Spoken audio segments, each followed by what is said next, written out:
Hello students, कैसे हैं आप। उम्मीद करता हूँ लेक्चर पसंद आ रहे होंगे और जब आप प्रॉब्लम कर रहे होंगे तो थोड़ी मेहनत भी करनी पड़ रही होगी।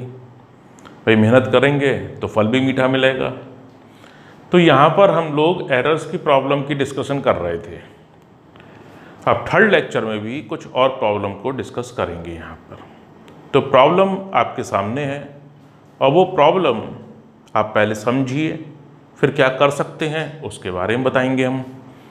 तो यहाँ पर प्रॉब्लम है to measure the depth of the well. एक वेल की डेप्थ हमने मेजर कर रहे हैं या करनी है by receiving the sound of impact of the dropped stone. एक स्टोन गिराया गया और वो पानी के वाटर की सरफेस से टकराया और हमने साउंड को सुना from the water surface. Error in the time delta T is equal to 0.01 second. The depth of the well 20 metre. Given the value of small G 20 metre per second square and velocity of sound 300 metre per second. What is percentage error in the measurement of length is closest to, यानी हमारे पास answer sharp नहीं आएगा लेकिन किसी न किसी के near आएगा। ये आपको फाइंड करना है। सबसे पहले आप ये देखिए कि स्टोन वाटर तक गया, ये फिनोमिना हुआ एक free fall under the gravity. यानी कि अगर मैं h is equal to half g t square लगाऊं, हाफ जी टी स्क्वायर, क्योंकि ड्रॉप्ड स्टोन है, ड्रॉप्ड स्टोन की वेलोसिटी कितनी होगी, 0 होगी। अब ड्रॉपिंग का भी बात जरा आप समझ लिए, मैं फर्दर भी डिस्कस करूंगा, मेरी बात ध्यान रखना। अगर किसी रेस्ट प्लेटफॉर्म से आप ड्रॉप करोगे तो उसकी इनिशियल वेलोसिटी 0 ली जाएगी।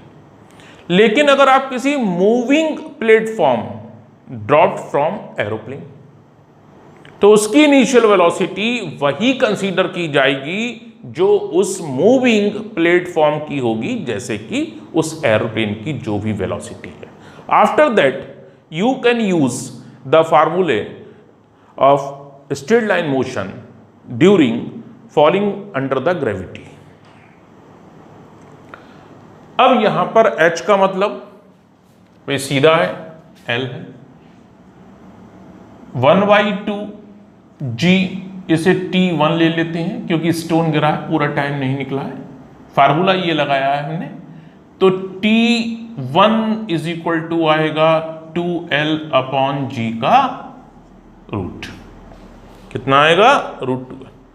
अब इतनी देर बाद क्या होगा, वो स्टोन वाटर की सरफेस पर इंपैक्ट करेगा और वहां से साउंड प्रोड्यूस होगी जो फिर आप तक पहुंचेगी, तो वो भी L डिस्टेंस कवर करेगी। तो साउंड के लिए अगर हम लगाएं फॉर साउंड, तो साउंड की वेलोसिटी पर ग्रेविटी का असर नहीं होता। तो इसमें सिंपल फार्मूला लगेगा भाई, velocity is equal to distance upon time या डिस्प्लेसमेंट अपॉन टाइम। तो फिर टाइम इज इक्वल टू कितना हो जाएगा, डिस्टेंस कितना है, इतना, और वेलोसिटी कितनी है, वी एस लिख लेते हैं। वी एस हमें दे रखी है 300 मीटर पर सेकेंड। तो टोटल टाइम कितना लगा, t1 प्लस t2, ये कितना हो गया भाई, √2l upon g plus l upon VS. ये हम पे आ गया कि भाई आप जो स्टोन ड्रॉप करोगे और आवाज सुनोगे तो कितना टाइम ड्यूरेशन होगा आवाज सुनने में, इतना टाइम लगेगा। अब हमारे पास t का फार्मूला आ गया, t is equal to √2l upon g plus root नहीं है, L अपॉन VS। अब भाई T में हमसे कुछ एरर आ रही है तो डेफिनेटली लेंथ में भी एरर आएगी। तो इसे फाइंड कैसे करें? इसे आप डिफरेंशिएट कर दो। डिफरेंशिएट करने का तरीका क्या होगा? डेल्टा T आएगा, यानी T को आप डिफरेंशिएट करेंगे किसी के रिस्पेक्ट में। मान लिए आप Z के रिस्पेक्ट में कर रहे हैं तो T को Z मानते हुए करेंगे 1, और आपको डेल्टा T या dt अपॉन dz लिखना पड़ेगा। यहां भी आप करेंगे अपॉन dz, यहां भी आएगा, यहां भी आएगा। जब मल्टीप्लाई करेंगे तो यहां नीचे वाला फैक्टर लिखने की आपको कोई जरूरत नहीं है। अब देखिए, रूट 2 अपॉन जी तो एक कांस्टेंट टर्म है, रूट 2 अपॉन जी। रूट एल का कितना होगा? रूट एल का आएगा 1 upon 2 L two the power -1/2। क्यों? ये रूट एल क्या है? एल टू द पावर 1/2 है। 1/2 पावर साइड में आएगी और पावर में से एक कम होगा, लेकिन यहां पर आएगा डेल्टा एल अपॉन, मान लीजिए जेड है, जेड के रिस्पेक्ट में कर रहे हैं तो यहां भी आता, यहां भी नहीं लिखा हमने तो यहां भी कैंसिल आउट हो जाएगा, ये आया प्लस Vs एक कांस्टेंट टर्म है, ऐसी ही रहेगी। इसका कितना आएगा? 1, जेड मानते हुए करोगे, लेकिन फिर क्या लिखना पड़ेगा? dl over dz। अपॉन में dz की जरूरत नहीं है कि सबके नीचे आ रहा है, उसे मल्टीप्लाई कर चुके हैं, तो डेल्टा एल लिखेंगे आप। यहां पर आप आ गए तो delta T is equal to root 2 over G, ये आया आपका delta L upon 2 root L plus delta L upon VS। ये आ गया आपके पास। आपको जाना किधर है वो दिमाग में रहिए। आपको जाना है लेंथ में एरर की तरफ। आपको किधर पहुंचना है? लेंथ में एरर निकालनी है। तो कोशिश करो कि इसमें से डेल्टा L अपॉन L हम कॉमन ले लें। Delta L upon L common लेंगे तो आप पे कितना बचेगा? यहां तो रूट L था तो एक L यानी रूट 2 अपॉन जी तो है ही, लेकिन भाई यहां पर कितना था? तो एक L यहां आएगा, यानी कि आएगा आपका रूट L अपॉन 2 प्लस यहां पर L नहीं दिखाई दे रहा है आपको, तो आप कैसे इसको कैसे कर सकते हैं? यहां पर कितना लिखेंगे? L upon VS। ये आपके सामने आ गया। इसे थोड़ा सिंप्लीफाई करके लिख लें तो delta T is equal to delta L upon L root L upon 2G, L upon 2G plus L upon VS। तो डेल्टा L अपॉन L कितना आएगा? डेल्टा L अपॉन L आएगा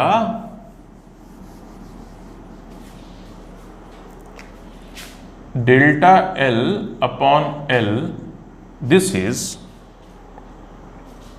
delta T upon root L upon 2G plus L upon VS। अब value रख दी है। Delta T में ये एरर है 0.01। L कितना है? 20। ये कितना है? 2 × 10। L कितना है? 20। ये कितना है? 300। ये वैल्यू रख दी है आप।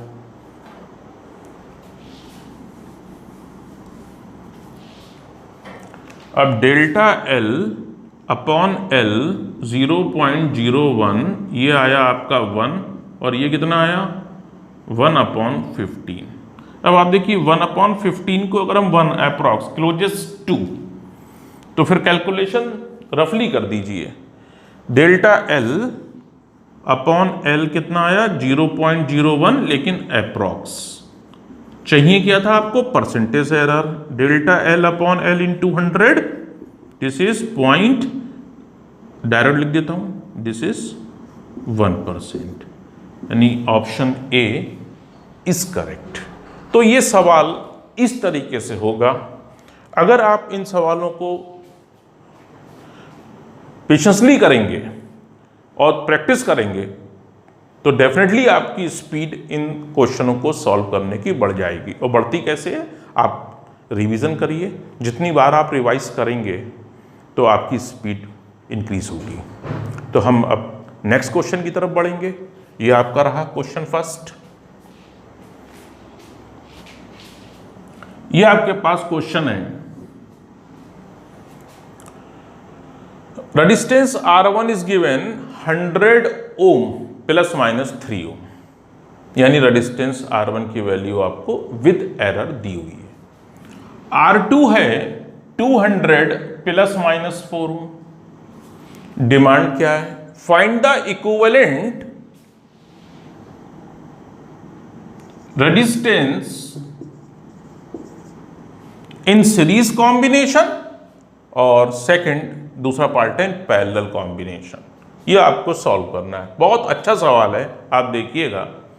इसे मैं दो अलग अलग तरीके से सॉल्व करूंगा और दोनों ही मेथड बिल्कुल करेक्ट होंगे, लेकिन आंसर में स्लाइटली डिफरेंस आएगा। तो आप सोचिएगा कि ऐसा क्यों हुआ। तो यहां पर सबसे पहले सीरीज कॉम्बिनेशन में हम बात करते हैं। First in series R is equal to होता है R1 प्लस R2। पहले सटीक वैल्यू निकाल लिए, क्योंकि आंसर भी आपको वैल्यू प्लस माइनस एरर करके लिखना होगा। तो पहले आप एग्जैक्ट फार्मूला लगाकर इसकी एग्जैक्ट जो जिस पर वैल्यू वेरी करेगी वो वैल्यू निकालिए आप। 100 200 ओम, यानी R आया आपके पास 300 ओम। अब एरर का फार्मूला बनाइए। इस हिसाब से एरर फार्मूला बनेगा delta R is equal to delta R1 plus delta R2। अब ये फार्मूला कहां से आया? अगर इस फार्मूले को भी अगर तुम में से जो भी ये वीडियो फर्स्ट टाइम देख रहा है तो वो मेरे एरर्स के लेक्चर देख सकता है, उसमें मैंने इसको डिस्कस किया है कि कैसे फार्मूले ड्राइव होते हैं, तो उसे आप देख सकते हैं। यहाँ पर इसका डिस्कशन करना बेकार है, इसको आप मेरे दूसरे लेक्चर एरर के हैं जिसमें ये ड्राइव किया गया है। डेल्टा आर कितना आया? 3 ohm plus 4 ohm, that is 7 ohm. R लिखने का तरीका क्या होगा? ये वैल्यू और प्लस माइनस एरर, तो कितना हो गया? 300 प्लस माइनस 7 ओम। ये रहा आपका पहला आंसर। इसमें कहीं कोई आपको दिक्कत नहीं होगी। अब दूसरा है आपका पैरेलल कॉम्बिनेशन। इस पैरेलल कॉम्बिनेशन को मैं दो तरीके से सॉल्व करूंगा और दोनों में के आंसर में थोड़ा सा फर्क आएगा। उसे जानने की कोशिश करिएगा कि आखिर इस दोनों में फर्क क्यों आया। तो हम बात शुरू करते हैं पैरेलल कॉम्बिनेशन की।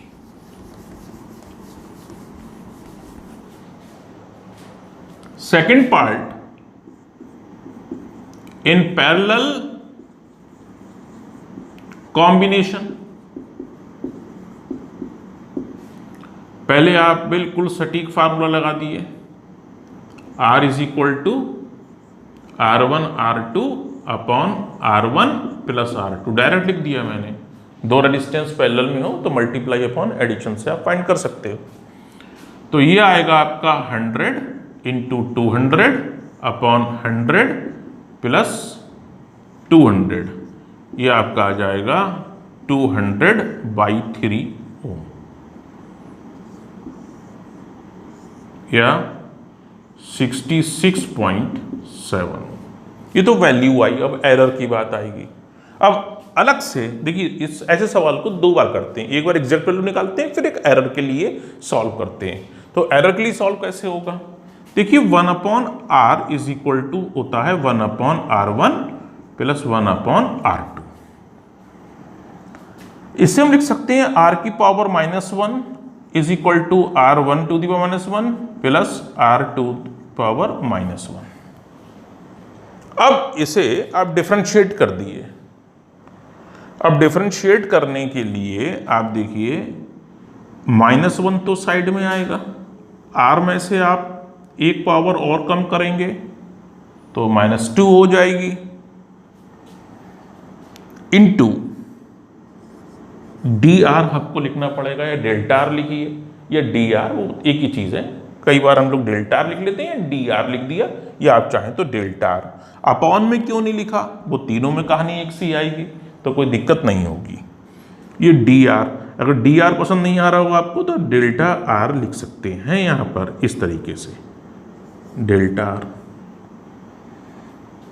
तो आपको जो अच्छा लग रहा हो, या आप ऐसे लिख सकते हैं डेल्टा आर। तो आपको इन तीनों में से जो पसंद आ रहा हो वो लिख लीजिएगा। फिलहाल मुझे पसंद आ रहा है डी आर। इसका -1 यहाँ आया, r1 की पावर -2 डी r1, -1 साइड में हुआ, r2 की पावर -2 डी r2। थोड़ा सा सिंप्लीफाई करिए, इसे कितना आएगा। अगर आप इसे सिंप्लीफाई करेंगे तो ये आएगा d R upon R square, ये आएगा D r1 upon r1 square, और ये आएगा D r2 upon r2 square.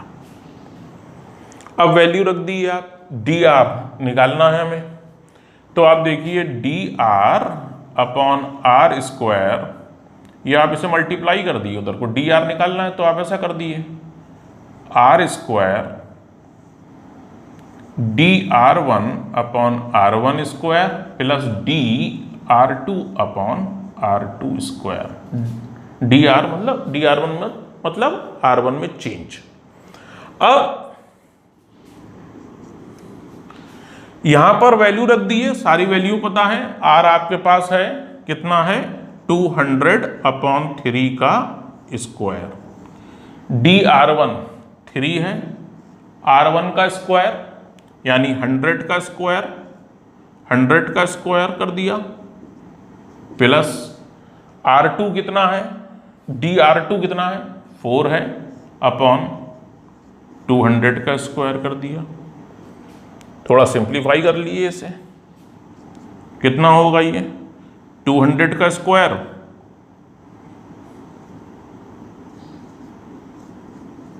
Upon 3 into 3 upon 100 का स्क्वायर प्लस 200 बाई 3, नहीं यहाँ से स्क्वायर नहीं हटेगा, बाई 3 का है, बाई 3 का स्क्वायर, 200 बाई 3 का स्क्वायर इंटू 4 अपॉन 200 का स्क्वायर, कितना आएगा, ये बचेगा 2, 2 का 4 और ये 9 इंटू 3, प्लस ये कैंसिल आउट होगा, ये आएगा 4/9। अब 4/9 इन कुल मिला के आ रहा है 16/9, ये आ गया आपका डी आर 16/9 ओम। इसे लिखा जा सकता है 1.77, राउंड ऑफ में आप लेंगे तो 1.7 ओम ये आ जाए, 1.8 ओम आएगा अगर राउंड ऑफ में लेंगे आप। ये वैसे ऐसे ही रहने देंगे तब भी चलेगा। अब आपके पास आंसर कितना आया, इम्प्लाइज दैट, यहाँ लिख रहा हूँ r is equal to 200/3 plus minus 16/9 ohm, या r is equal to 66.7 plus minus 1.8 ohm. ये आपका 1.8 कैसे आया है फिर से देख लीजिए, ये आ रहा है 1.77 ओम, जिसे मैं 1.8 ओम लिख रहा हूं। तो यहां से ये इस तरीके का आंसर आया, ये लिख दिए, या ये रहा क्वेश्चन और ये उसका solution. Second, in parallel combination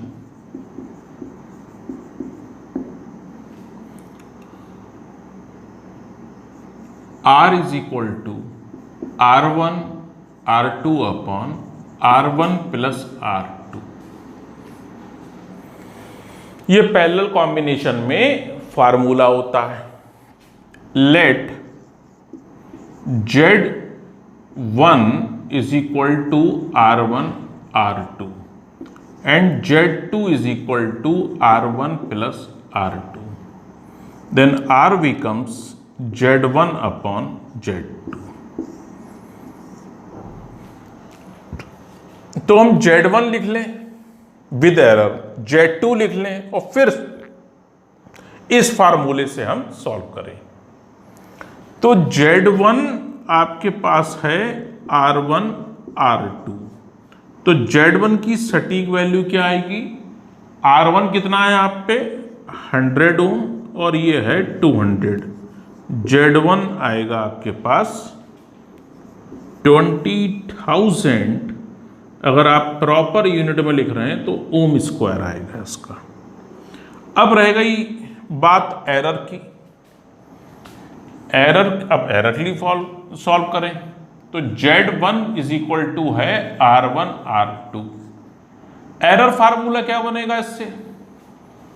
Z1 is equal to R1 R2, इससे बनेगा delta Z1 upon Z1 is equal to delta R1 upon R1 plus delta R2 upon R2। जो भी स्टूडेंट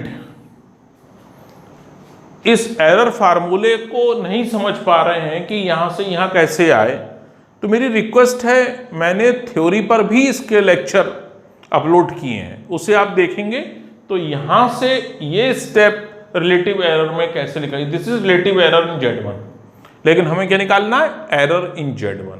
तो इसे सॉल्व करना पड़ेगा। देखिएगा, delta Z1 upon Z1 is equal to delta R1 कितनी है 3, R1 कितना है 100, डेल्टा R2 कितनी है 4, ये कितना है 200, LCM कितना हुआ 200, ये कितना आया 6 और ये कितना है 4, ये आंसर कितना हुआ 1 upon 20। Delta Z1 upon Z1, delta Z1 कितना आएगा 1 अपॉन 20 इंटू Z1। इसे आप सॉल्व करिए। डेल्टा Z1 आएगा आपके पास 1 अपॉन 20 और Z1 कितना था? Z1 अभी हमने फाइंड किया है, ये 20,000। तो डेल्टा Z1 आएगा 1000। तो आप Z1, अब डेल्टा Z1 की कुछ बच्चे सोच रहे होंगे कि सर ने यूनिट नहीं लिखी। भाई लिख देता हूं यूनिट, इसकी ओम स्क्वायर आएगी। तो Z1 कैसे लिखा जाएगा? 20,000 प्लस माइनस 1000 और यूनिट ओम स्क्वायर। ये बच्चों आ गया आपके पास डेल्टा Z1 विद एरर। अब हम निकालेंगे Z2 विद एरर। देखिएगा, Z2 विद एरर निकालेंगे तो Z2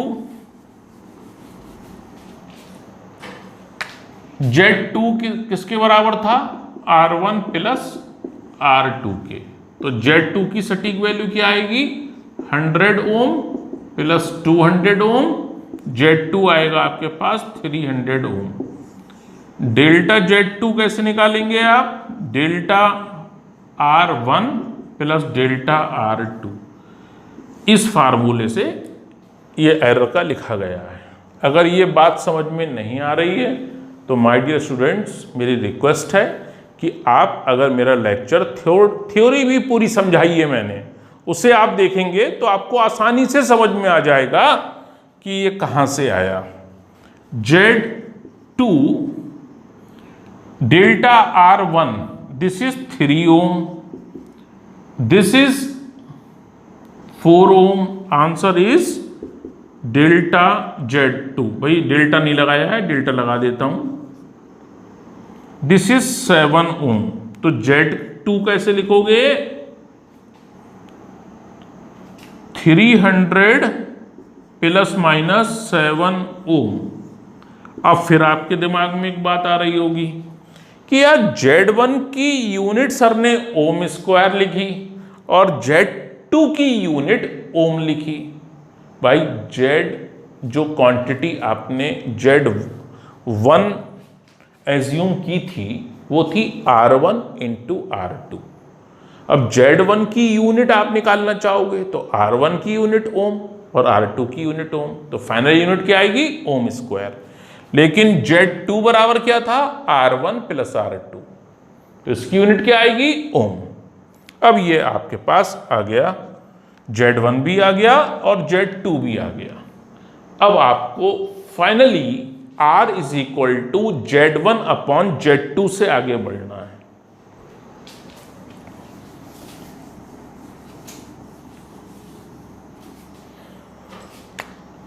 R is equal to Z1 upon Z2। इससे R1 निकालना चाहें, R Z1 कितना था आपके पास? सटीक वैल्यू Z1 की 20,000 और Z2 कितना था? 300। R कितना आया?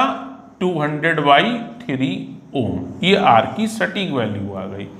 अब इसे एरर में कन्वर्ट करिए, तो इसका एरर फार्मूला होगा delta R upon R delta Z1 upon Z1 plus delta Z2 upon Z2। ये होगा इसका रिलेटिव एरर में फार्मूला। बोले सर कहां से आया ये?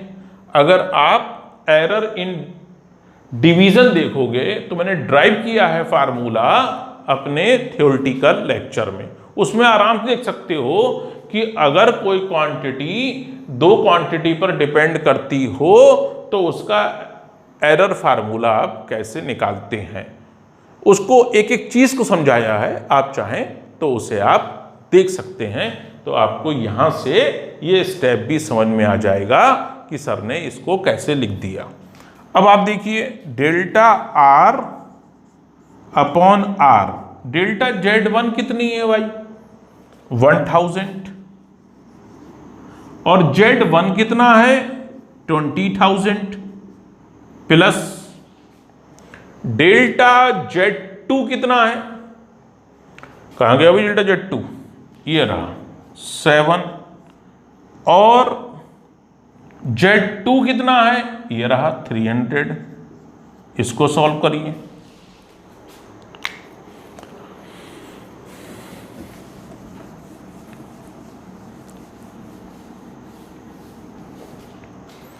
इसको सॉल्व करेंगे तो delta R upon R is equal to आएगा 1/20। 3 से 3 कट गए भाई, काट दो। 1 अपॉन नहीं 2000 लिखा है, 20,000 है, प्लस 7/300। एलसीएम हुआ 300। 20 कितनी बार गया भाई इसमें? 15। यहाँ कितना आया? 15। यहाँ कितना आया? 7। तो डेल्टा R अपॉन R कितना आया? ये कितने होते हैं भाई? 15 plus 7, this is 22। 300। Delta R कितना आया? 22 upon 300 multiply by R।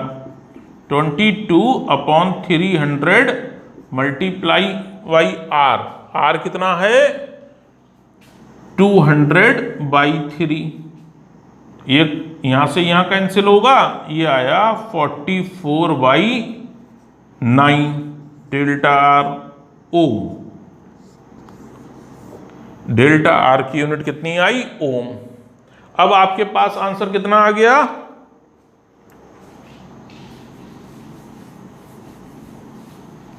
R कैसे लिखेंगे आप? 200/3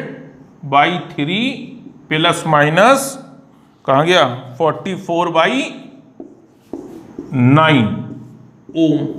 ये रहा आपका आंसर। और 66.7 प्लस ये कितना आएगा भाई? लगभग 4.9 आएगा। देख लीजिएगा, राउंड ऑफ करके शायद 4.9 ओम आएगा। अब मुद्दा ये है कि हमने इसे पहले फर्स्ट मेथड से भी किया था, वहां शायद आया था ये 1.8 आया था ओम, और यहां पर ये आ रहा है 4.9 ओम। दोनों मेथड का लगाने का तरीका, दोनों में मेथड में फार्मूले लगाने का तरीका बिल्कुल सही था। तो भाई आपके दिमाग में भी आ रहा होगा यार 1.8 की जगह 4.9 आ रहा है। भाई कहीं अगर कैलकुलेशन मिस्टेक हो गई हो तो आप जरूर देख लीजिएगा। यार मैं भी एक इंसान हूँ, यहाँ पे कैलकुलेशन कर रहा हूँ, हो सकता है मुझसे मिस्टेक हो जाए, लेकिन फिर भी आप देख लीजिएगा। कोशिश ये करता हूँ कैलकुलेशन मिस्टेक ना हो। फिलहाल मुद्दा ये है कि 1.8 पहले वाले तरीके से आया, दूसरे में 4.9 आया। तो भाई गलत कहाँ पर, ये कारण क्या बना? इसमें प्लस के साथ साथ बच्चों माइनस भी लगेगा, प्लस माइनस 4.9। तो फिर